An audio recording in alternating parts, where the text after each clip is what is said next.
Hi, everyone. Thanks for coming to the Essential Creative Fireside Chat Series. I am here with Mercy Pinder tonight. Hey, Mercy, how are you? I'm wonderful. And yourself? Doing great. It's been fun talking to you for the pre-show, so I'm expecting some fun times tonight. Mercy, you know it's coming. The question everyone loves. Tell us about yourself. Okay. Well, I am Mercy Pinder. I'm from Cambridge, Maryland. I am a mother of four, two boys, two girls. They all grown. I have one granddaughter. She is 9. I work in the medical field, been in the medical field for over 27 years. Um, love showing up for others, caring for others, just being me, just giving and loving on others because that's what we want for each other. So, and God is love. Amen. Yes. So, that's pretty much it. Not only did I co-author in Purpose in My Pain, but I also was a co-author in Exposing the Lie of the Enemy. I've been in Cambridge all my life. Um, yes. How's that been being in one place? I don't know that life because I'm a military brat. So how is it like one It's place? been it's been amazing because I've raised all four of my kids here. However, in the past 5 or 6 years, I have been able to get out of Cambridge. So I got out of my comfort zone, getting on a plane for the first time, traveling, visiting other places. So that's been a blessing. I love this. I love this. So let's talk. You're in one place, you raised all your kids. So do you have a tight circle of friends because you've been in one place? Or has being in um, one place actually made that a challenge because you get to know people? well, my close knit friends, yes, they're all like close. Now I have a lot of people that I work with that I have become close with because, like I said, I work in the medical field. So I've done assisted living facilities. I work at the detention center, and I work on the mental health unit. So I get to meet a variety of people, but I treat them with love and kindness and compassion. I'm a people person. I couldn't tell, like, all the Yes. seriousness. Um, So I pretty much, for the most part, can get along with anybody. And I just love, I guess for me, embracing others, you get to learn about what they've been through in life. And sometimes, you might interact and realize, you know what, like I've been through that. Let me tell you how I overcame it. you know? Yes. Yes. Yes. Mercy, you said you work in the detention hall, juvenile or adult? It's adult, but some juveniles come through. Yes, Okay, ma'am. yeah. What with adult crimes? I was in juvenile hall as a teenager, and that started my entry into the system. And I could tell you, I didn't have someone like you on the other side. I did not have a smiling face welcoming somebody willing to. I won't say not willing to share their experiences because I think she tried, but we had this lady grandma. When I wrote my book, I actually dedicated a piece of it to her because, listen, she would tell us every day how we would never amount to anything. She would tell us every day how you're just going to keep repeating these crimes and you'll be right back here. And I was just like, done heard this my whole life. Right. like like where's the motivational speech, like, because if this is it, honey, you failed. Right. Like right now I'm trying to go out and shoot someone, because you're just like motivating me to keep coming back. And so Right. it really took a lot in me that they gave us this composition book and I would write a lot, and I started Mhm. thinking like, I'm gonna prove her wrong. Like, I'm not gonna say I was innocent because I was not. Yes, ma'am. I ended up really finding ways to not get caught. Not so much that I changed as a teenager, but I never did go back to juvenile hall. But I wished, going back, the people I remember most from juvenile hall, like from my time in the system. I was a foster kid and in group homes. I remember the folks like Sandra and Yvonne who were like you, who went out of their way to say, like, how do I get to know you? How do I figure out why you're here? Because I wasn't here for what they thought I was. I just happened to be, I'm 44. It was a time when everything was your fault and nothing was anyone else's, because, you could slap your kid silly and that was okay, because, spoil the, what is it? Spare the rod, spoil the child. You didn't have to be in the Bible Belt to believe that. You didn't have to go to church. That was what you could get off on, law number 5, police officers.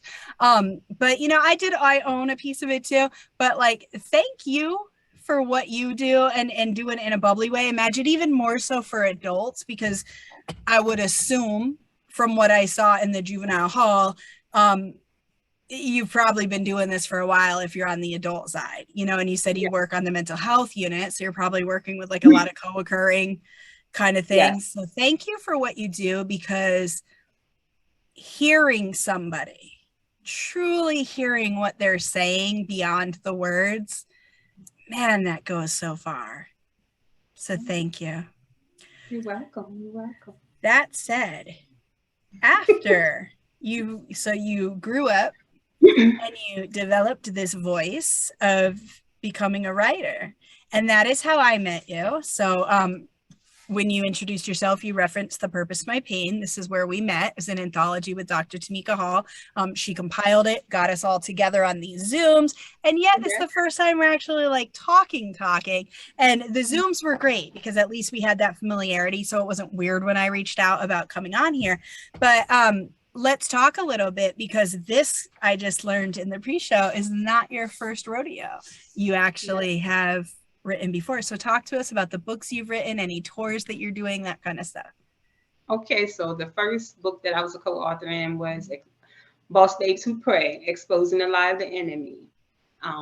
That book came out first. It came out in January, and there's 32 of us women in that book, and we all are exposing the lie the enemy told us. It's not what God told us. This is what the enemy told us. And we know that enemy don't have any power and authority over us. And that book actually just took us on the first tour to Houston, which was amazing. It was amazing. I met so many women, entrepreneurs, that have done amazing things. So it was that divine connection. You know how God gives you that divine connection? So I had some divine connections there. And I actually was a co-author on that book with one of the sisters I go to church with. So, so we did she tell you about it? Like, is that how you learned about it, or? Actually, she didn't. Okay. God, he's strategic. Oh, this is gonna be good. And in a while, like last year, she had invited me to a vision party for the lady Day that was doing the vision party, and she's the visionary of that book. And so I went to the vision board party, and so I started receiving her emails. And so latter part of last year, probably like August, September, I get this email from her, and the email is titled, "It's Your Time." So I'm like, my time for what? My time for what? Challenging the email, like, listen. My time for what? Like, what I'm gonna do? What you want? Talk about reading your email. Exactly. My time for what? So as I'm scrolling down, it said, "It's your time to tell your testimony." So I was like, if you're interested, fill out the information. So I filled out the information, sent it, didn't think no more of it.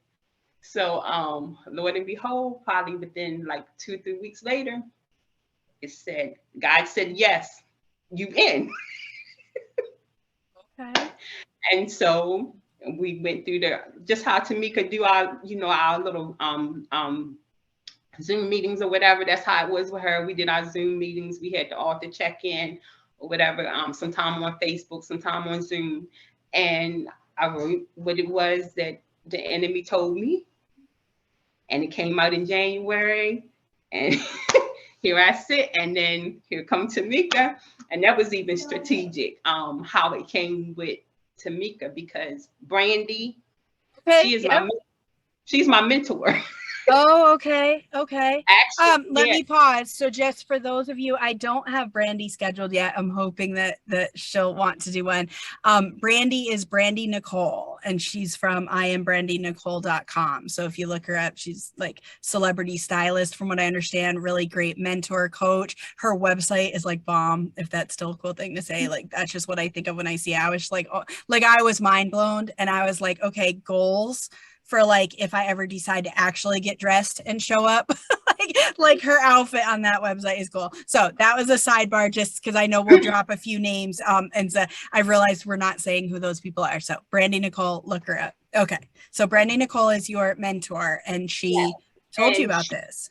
yeah, no, she didn't talk to us about that, but she had Oh, told us okay. about Tamika Speak Over Yourself Oh, podcast. podcast. Okay. And so that's how we came to follow her. And I was following her. Then I started listening to her devotions in the morning. And then when she came up with Purpose in Your Pain, so I was like, okay. So I did the first book. So God, are you telling me I'm going to do a second book?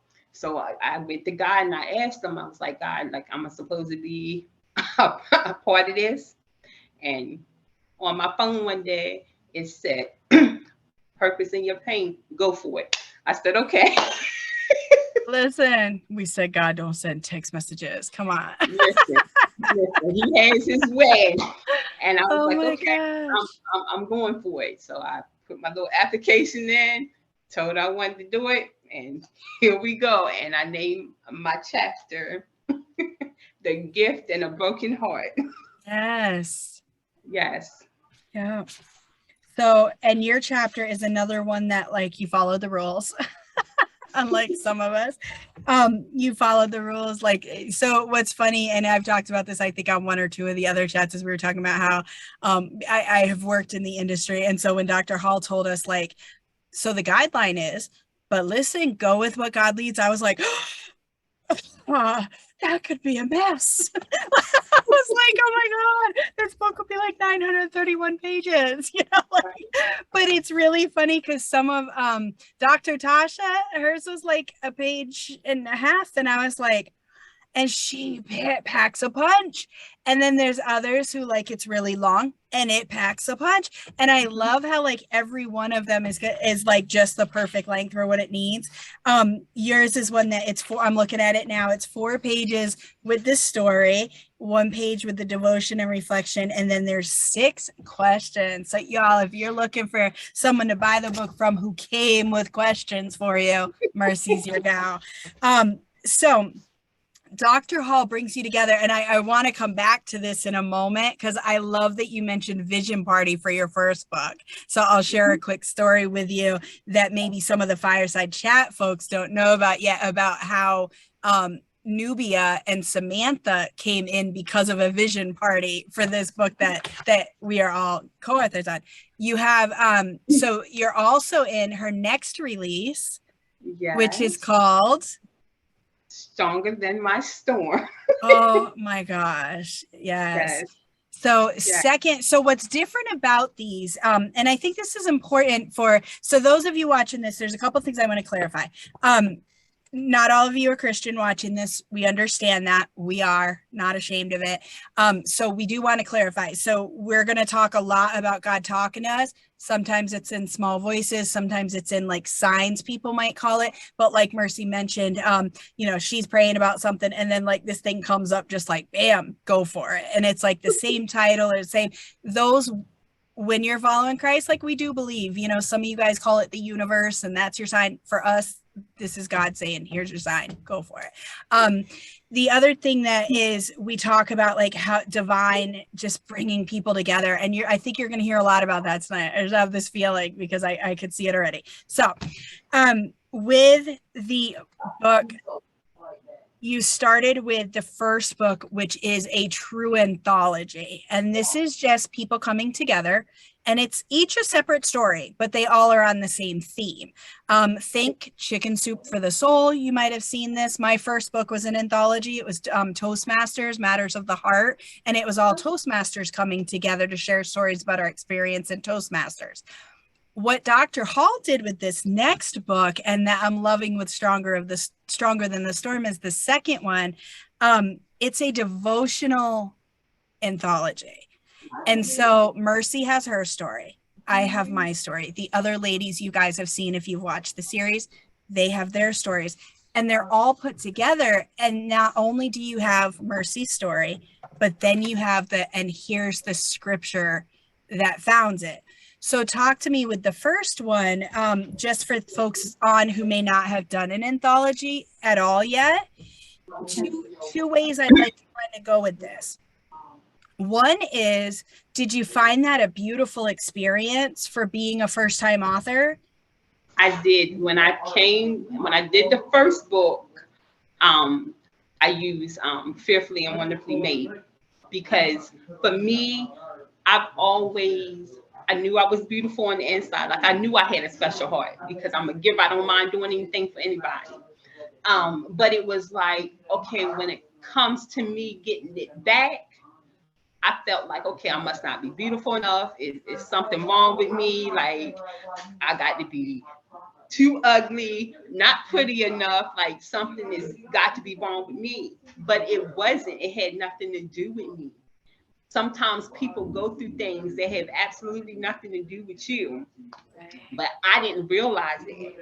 But when God got me to the point where he isolated me, where I got to sit with him and I got to see who I was in him and how he viewed me, then that changed my whole trajectory about a lot of things. Nice. And in that first book, it was about pulling together. So this is leading right in perfectly to the second question is, so in that first book, like, you tell the story, you share the script, that is kind of it, right? It is the story. And then in the devotional, you tell the story, you share the scripture, and then you bring it back to the reader. Is that really the biggest difference? Yes. Okay. Yes. Okay. I thought so, but I wasn't sure because I haven't read one of the non-devotional ones yet. Yes. Because one thing for sure is, no matter what we go through in life, like, God trusts us with a storm. He trusts us with a trial. Yeah. And it's not always about us. Sometimes we just strong enough to go through it. He already know he equipped us to go through it. So, okay, I'm gonna let you go through this, but I'm gonna use it for my glory later, because somebody needs your testimony. Amen. Somebody else going to be going through this, and they're going to need your testimony. It's people connected to your purpose. So, like, your living is not in vain. Like, I need you to go through this. I'm not leaving you by yourself. I'm going to take you through it. I'm going to be there every step of the way. And he is. And I kept saying to myself, like, God, you didn't let me go through this for nothing. Like, I just know you did. Oh my gosh. So if somebody is binge watching this series, which should any of us be so lucky that you guys are, you're blessing us by binge watching it.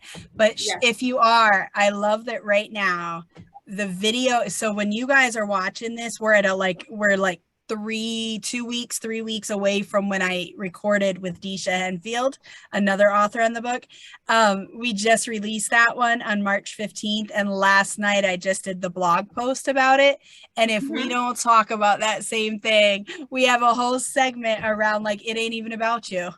You're going through it because of someone else. So it's awesome. I love when, like, God, like, if you're binge watching the series or you came across these two back to back, know that there's a message for you in that. Like, and that's another way that God shows up for people, is like, you might hear that message over and over, and it's just repeating, and it's like everywhere you go, you keep hearing this message about, it's not about you, it's not about you. So if you're going through a major storm right now, if you're going through some major pain, this might be God's way of letting you know, like, it's gonna work out, because it has nothing to do with you.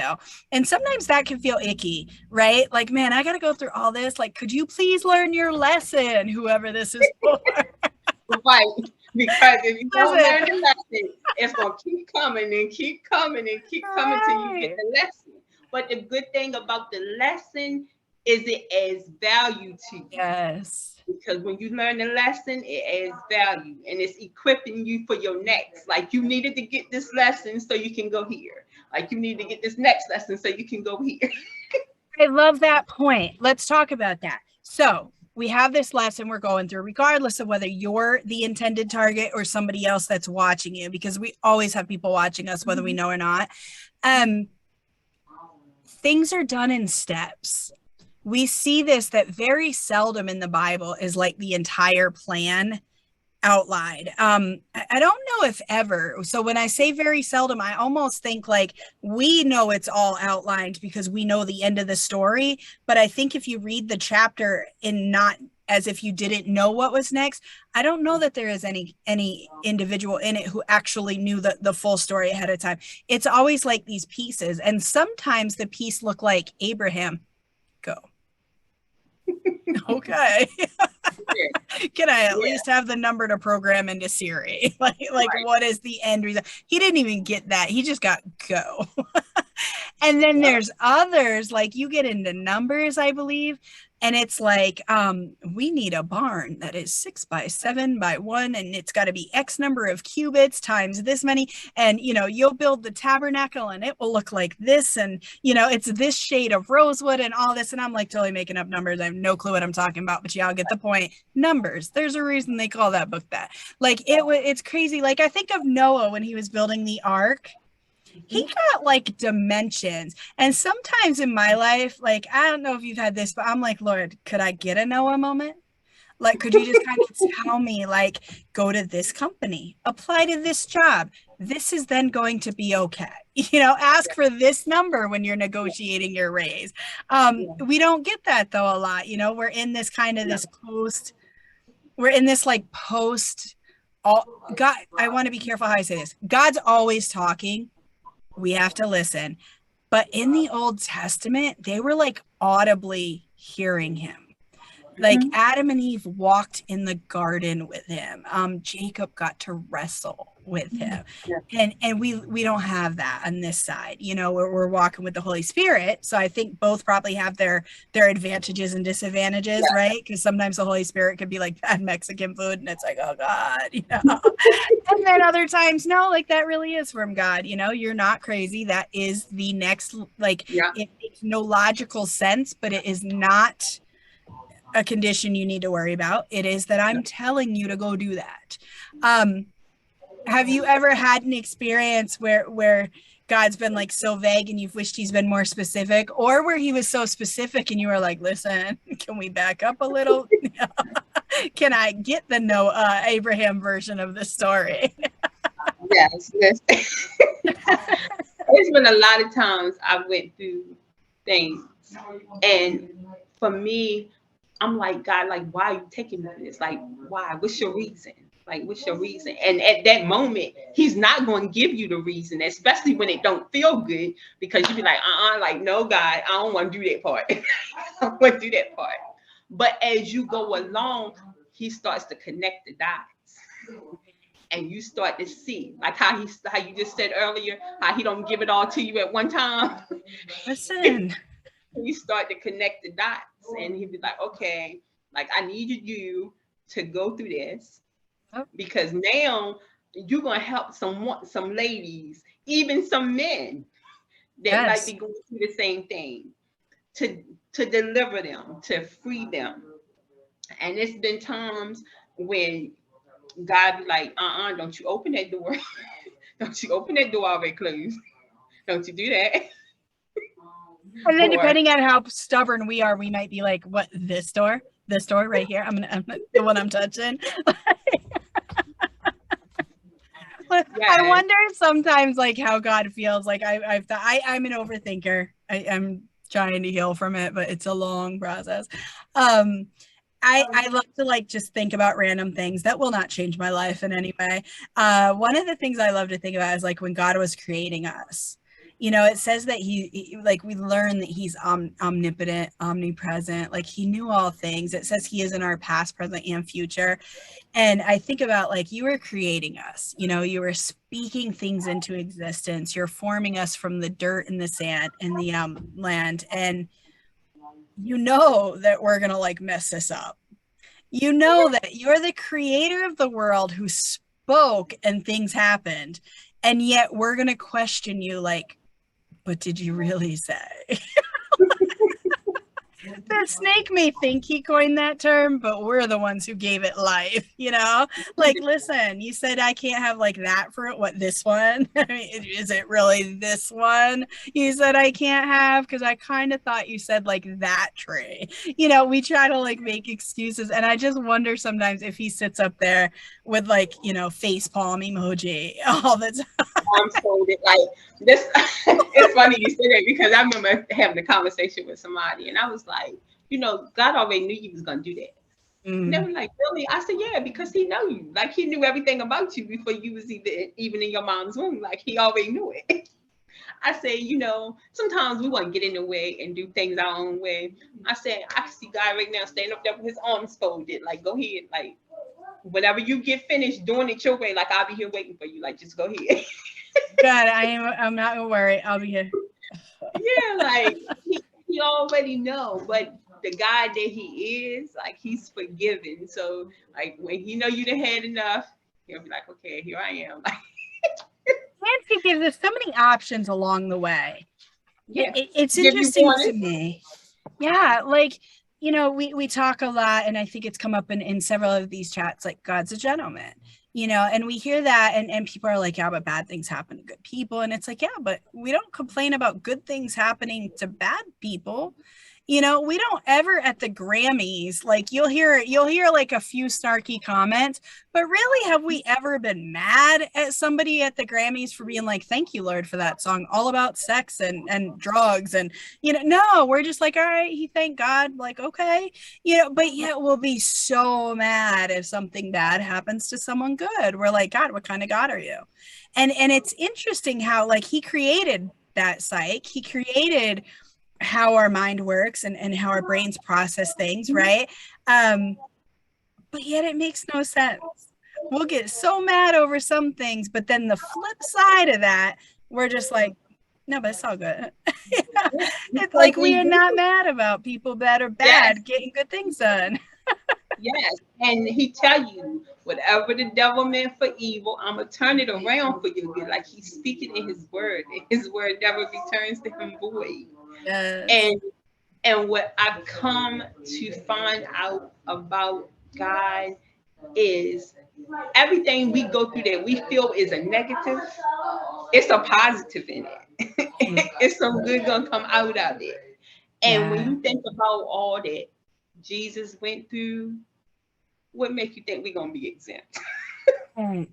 Right. Like, why That, would yeah. we?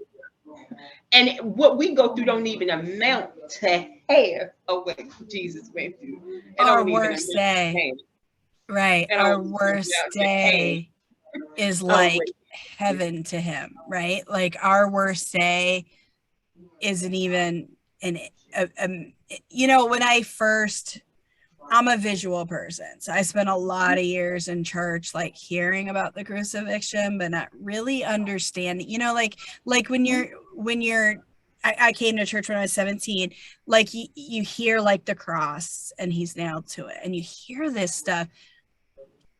If you're visual, right? So some of you who are auditory and you learn by reading, like you'll get it. But if you're a visual person, it's like, I don't fully understand. Because in my world, I've never seen a cross except for as a piece of jewelry. So when I first saw, I went to this encounter and they read this poem that the pastor's wife had written, and it went through like all, like basically like it said something to the effect of like the crown of thorns around my head was payment for your headaches and migraines and, you know, mental health things. And like it really started to put kind of this picture. And with each one, man, just as I'm talking about it, like with each one there was the sound of the nail. Now I know that's an auditory, not a visual, but like I, when you hear it, you can visualize that picture.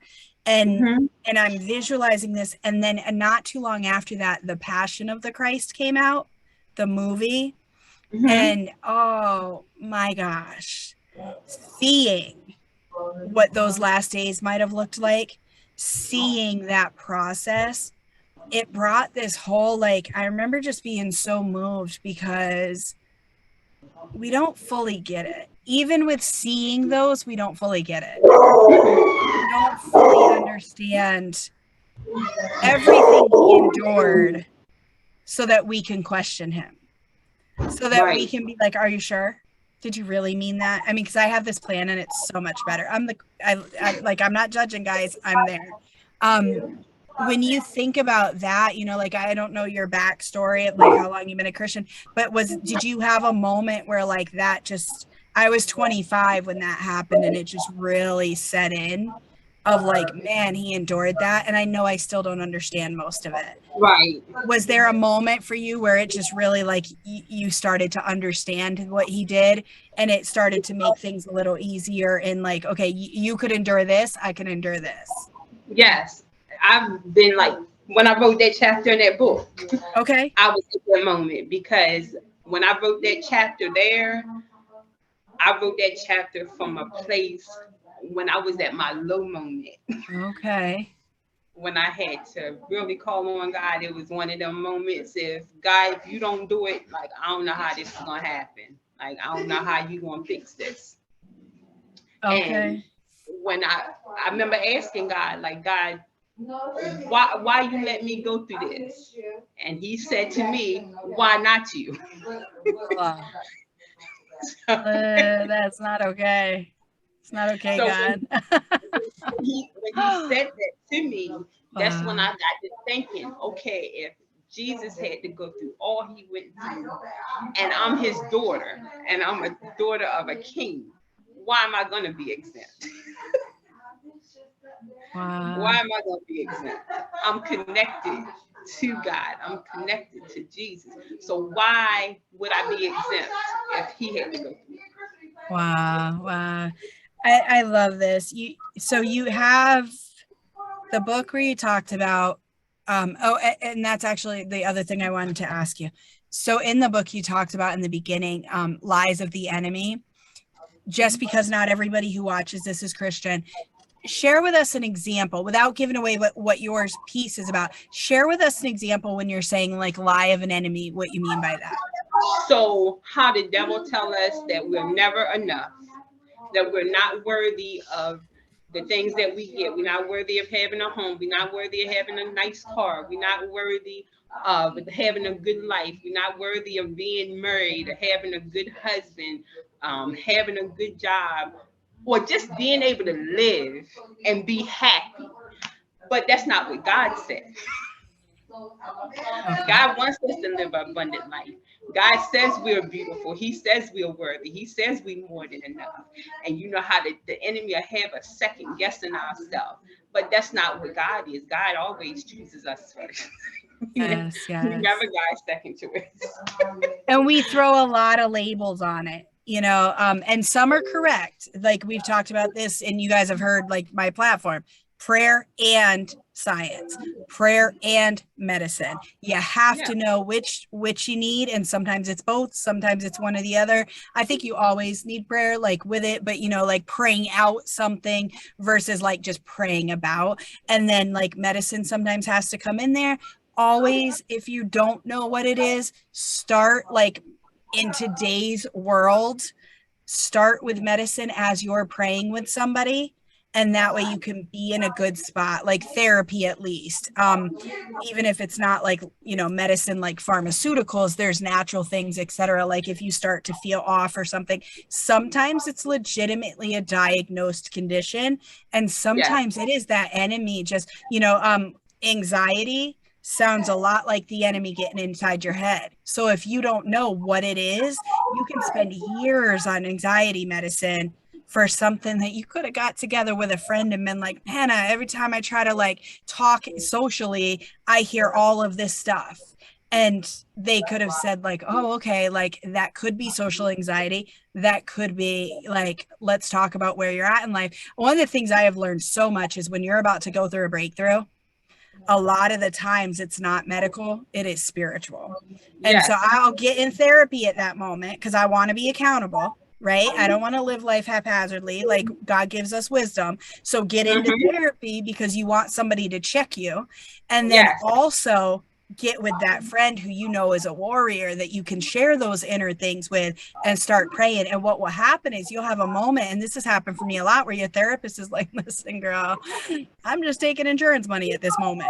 Like, this is a prayer thing, you know, Yes. versus like an anxiety. I've had psychiatrists tell me, like, you don't need ADHD medicine. Like, yes, you have it. Yes, it's diagnosed for you, but you've learned how to cope. So you might want to pray about this. And you know, full disclosure, I said it in one of the last ones, like, I won't pray against it because I kind of like being able to multitask. So I know that there's the negative things like the over talking, the overthinking, the hyper focus. However, a hyper focused on a day that I'm cleaning, I ain't exactly gonna pray that away just yet because it comes out really nice.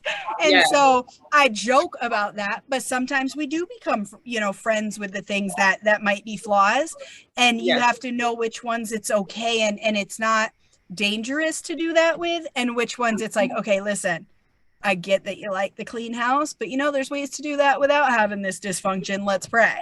And so it's all knowing that wisdom to have the people who are in the world, not of the world, and the people who are like so for God and sanctified and set apart and walking in the same way you're walking, at the same level you're walking, maybe even further along. I'd actually probably, like, as I'm saying that out loud, I think maybe I want you to be a little ahead of me if you're going to be my mentor in that space, because that's going to be like where you can have both people. You, again, that core to three we talked about with Maria last night. So if you're watching this one, the right before Mercy and me was Maria, another author on the book, the that core to three, because sometimes, like, you know, me and you might agree, like, oh yeah, girl, let's go, come on, club night, woohoo, turn up.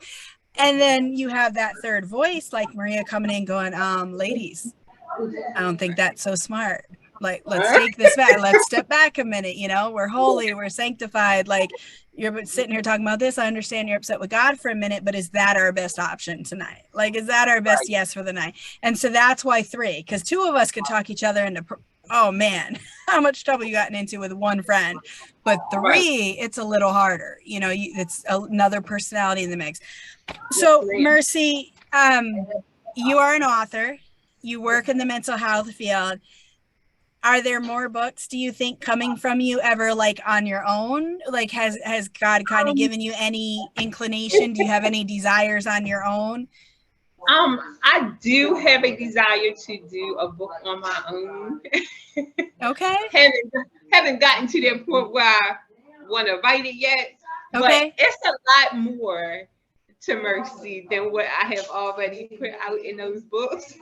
I like this. I like this. And like I said, everything that we go through, it's somebody else that's going through it. Somebody sitting at that low point saying, God, like, I need your help here.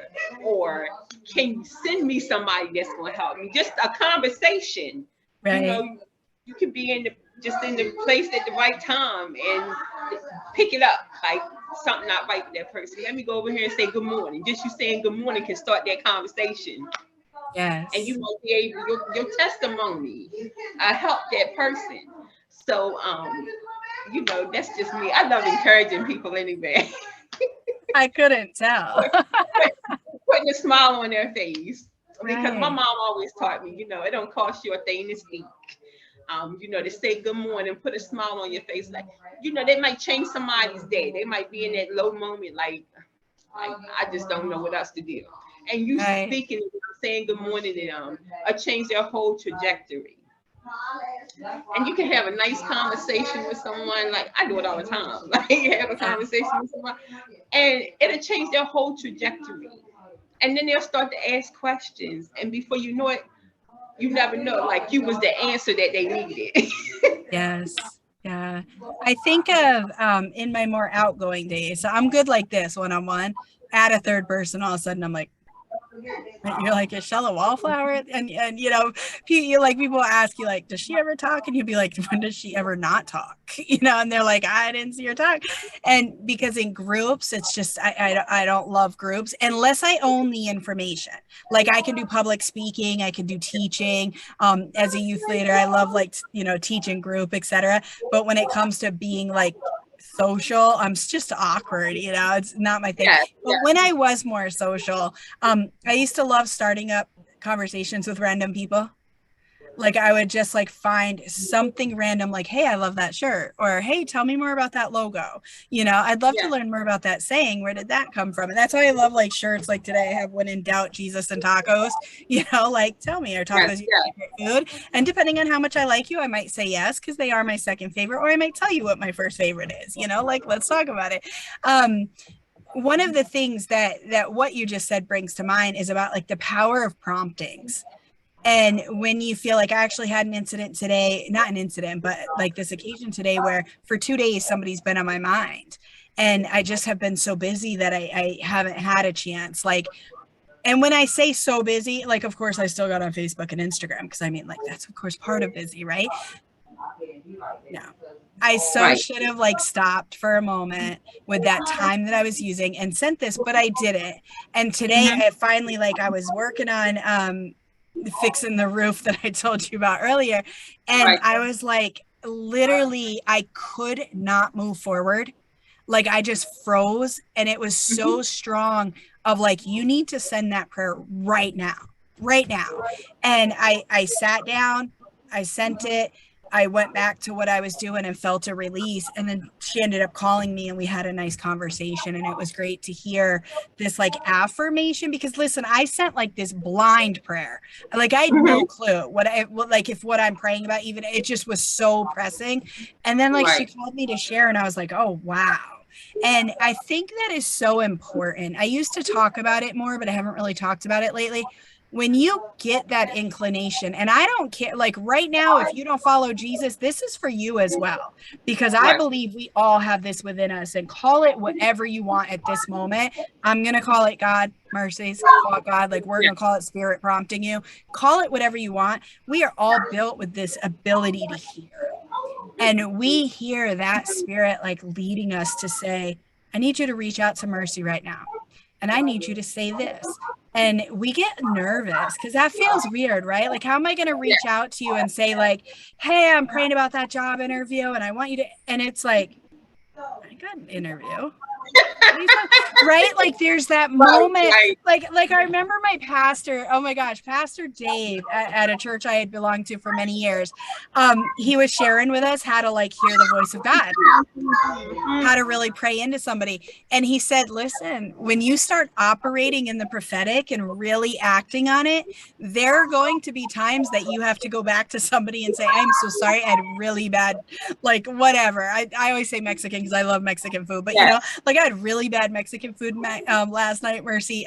Ignore that whole message about the job interview, you know. And then there's other times where it feels wrong, and like it just feels like, are you sure, God, like, you know, did you really say? But it's like, you know that you got to send it, and you might Mhm. even get it as a recipient and be like, I don't even have a job in here. And then like 6 days later you're reading your email and it says, this is your time.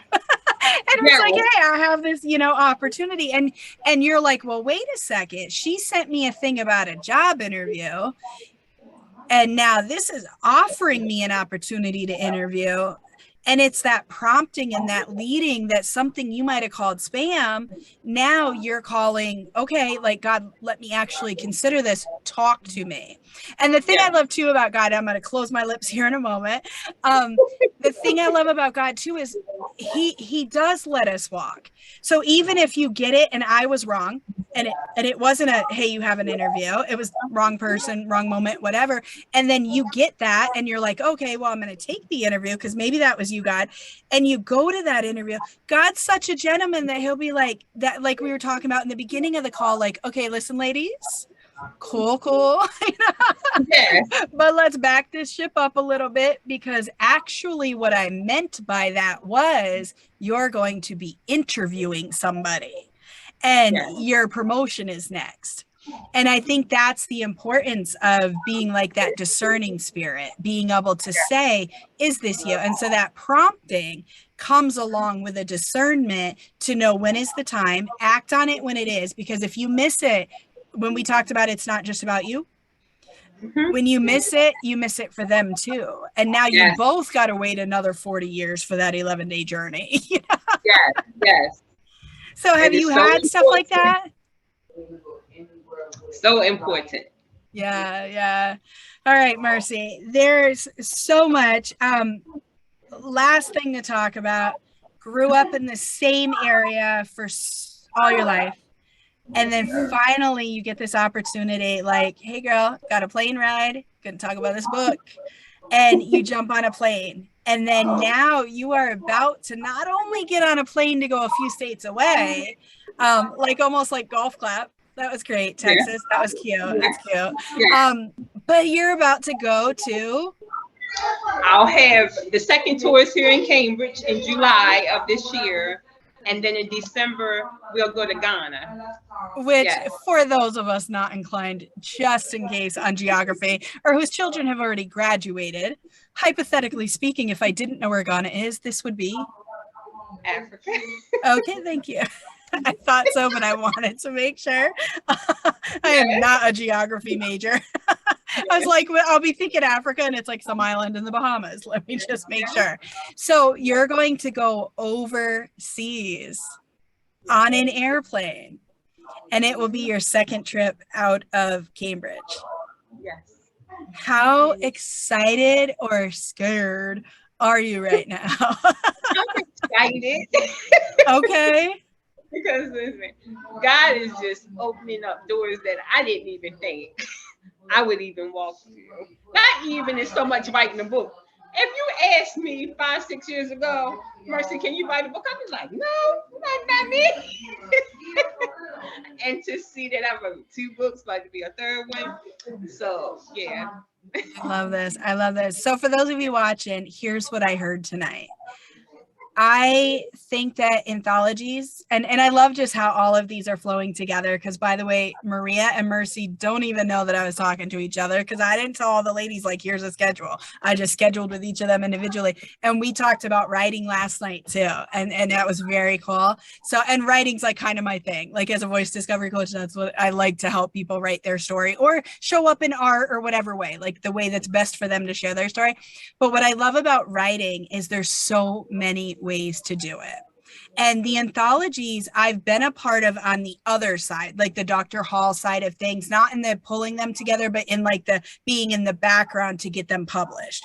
And so this was really fascinating as a writer for the first time it was 2013, August 22nd, 2013 was the first time I was ever an author in an anthology. And it was a totally different experience. Like that was pre-internet really being a huge thing, right? Not the super early days, but back when it was like email and like a lot of teleconferences, not so much video stuff. So like you submitted your part and then there was like a media tour and everything because it was associated with Toastmasters, and Cheryl Roche was amazing. She does a lot of these anthologies, but it was not like this with like authors get together, see each other on the calls. Like, man, ladies, if you ever get a chance to work with Dr. Hall, the way that we pray on these calls, I'm pretty timid sometimes.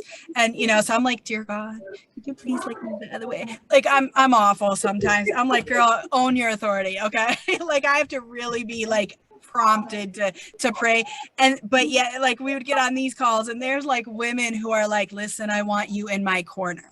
Like, can I just call you when I need prayer? Because they were declaring like I think they just need to send these guys to the White House sometimes and we'd be done. Like all this stuff would be like so solved.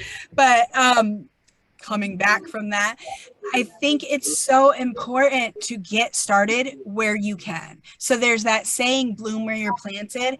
If you have an opportunity to be part of an anthology, as somebody who has been a ghostwriter for over a decade, I have helped people through the publishing process. It is hard. Like you've got to come up with the book, you've got to outline it, you've got to write it, you've got to find the right editor. Because listen, there is wrong editors. There are wrong editors. You can work with somebody who doesn't get you and they can mess up your whole book, or you can work with somebody who gets you and you can have the book right for you, right? If you work with somebody who's super grammatically correct and you can barely string a sentence together in real life, your book just came out super inauthentic. I'm not saying have books like with spelling errors all over the place, but you need to write in your voice. So you have to make sure the editor can work in your voice. And so there's all these pieces you have to put together. There's all this money you're investing in yourself. If you do it right, we can go to Kindle and see a lot of people that didn't. And that's okay. I do love that about self-publishing, that we can hear some of the voices that don't know how to polish it yet. Because if enough people buy those people, like those books, they'll get there over time. They'll realize like, hey, let me invest that. But the anthology, oh my gosh, I wrote my chapter. I read my chapter again. I sent it in.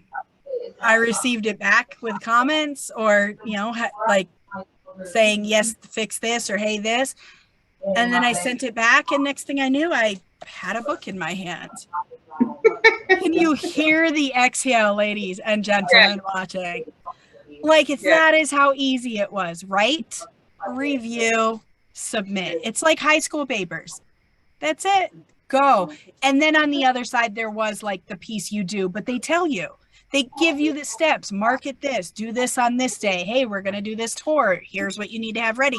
So the anthology is a really great way to dip your toe in that pond. If you're not used to writing and you're not somebody who can just dive right in, that's not where you feel led, find an anthology.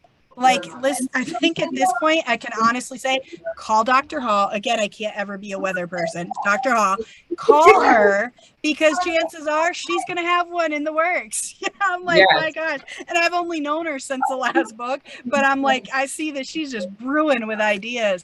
The second thing I would say is if you're feeling a little gutsier, and what I heard is that you had been in the same place, you wrote this book, and there were lots of doors that opened, and you were willing to walk through them.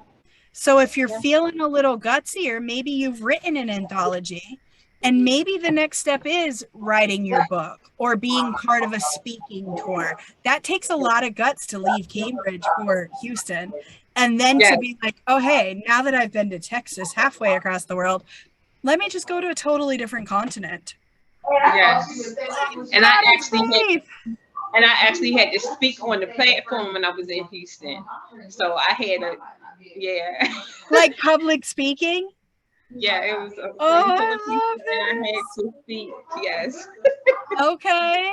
I love the challenge. So I love kind of the theme I'm here. I haven't done this on the other chats, but this theme I really hear tonight is trusting that inner voice, understanding how it's leading you, whether that is a simple thing such as take a right turn off this exit, whether it's a more in-depth thing of like, hey, time to apply for this job or call this friend and tell them this thing, or super serious, like I'm going to get on a plane and go to another continent and trust that it's all like that is so cool.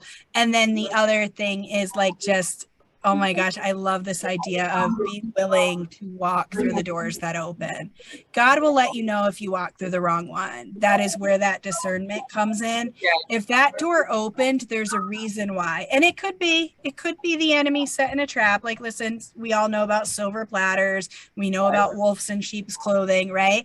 The thing is, the wolf in the sheep's clothing, there's a moment that it's a wolf starting to dress as a sheep.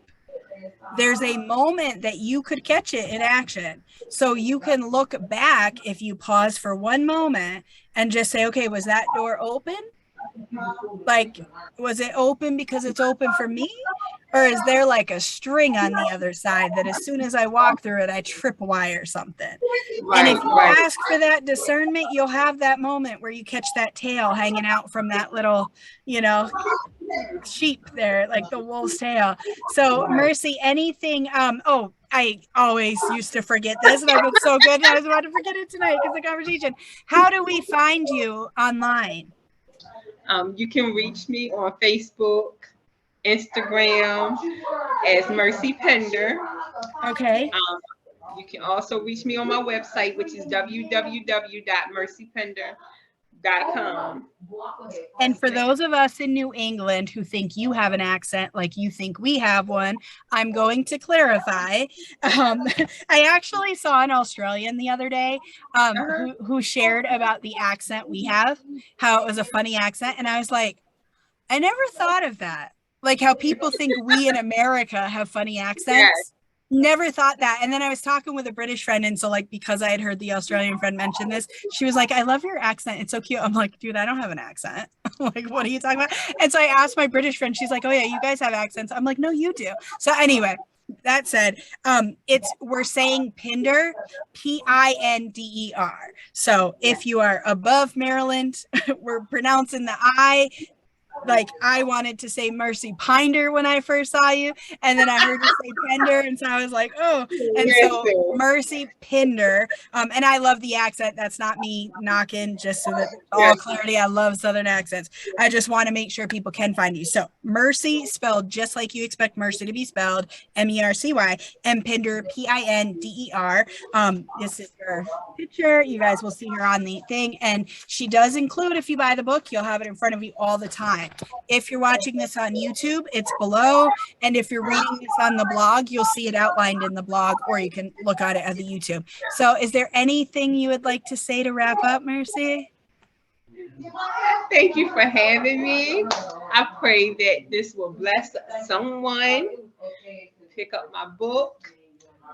One of the chapters, or probably the whole book, will bless someone. Someone will be healed, delivered, set free. Yes. How much is it for people to buy it from you? And do they go to your website for them to find it? They can go to my website and find it. It will be $24.99 if they purchase it on my website.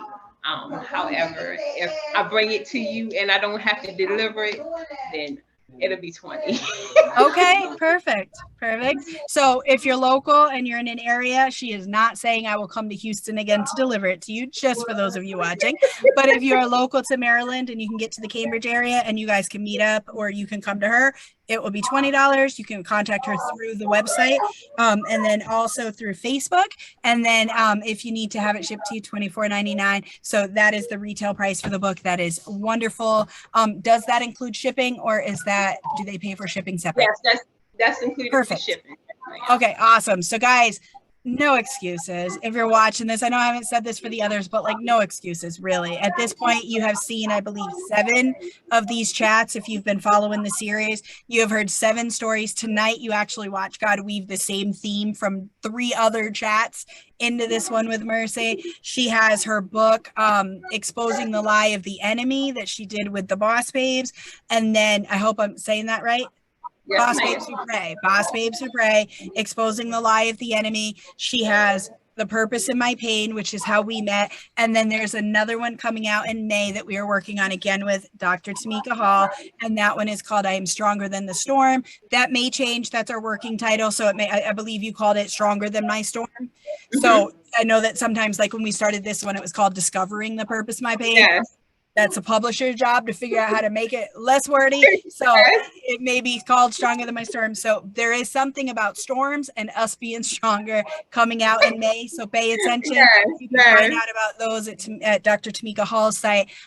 Thank you so much, Mercy. Thank you everyone for showing up and continuing to support this series.